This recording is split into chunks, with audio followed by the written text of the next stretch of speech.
নির্বাচন ঘোষিত হয়েছে, এই জাতি যে নির্বাচন হবে কিনা অনিশ্চয়তা ছিল, সেক্ষেত্রে কিছুটা স্বস্তি আসছে, তারা আশ্বস্ত হয়েছে।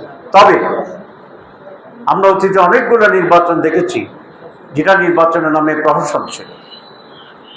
এবার যদি নির্বাচনে সেরকম একটি ভ্রান্তিকর নির্বাচন হয়, তাহলে বাংলাদেশের অস্তিত্ব সংকটে পড়ে যাবে।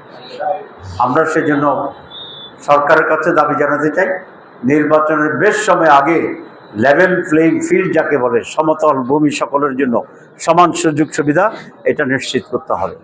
দুই, প্রয়োজনীয় সংস্কার, যেটা না হলে এই দেশের তেমন কোনো কল্যাণ হবে না, সে প্রয়োজনীয় সংস্কার করতে হবে।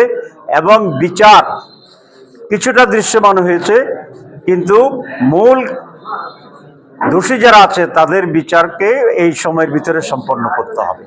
তাহলেই একটা মৌলিক পরিবর্তন হবে, বাংলাদেশের সমৃদ্ধির দিকে এগিয়ে যাবে এবং একটি নতুন বাংলাদেশ গঠিত হওয়ার ক্ষেত্রে রাজনৈতিক একটা পরিস্থিতি তৈরি হবে, পরিবেশ তৈরি হবে।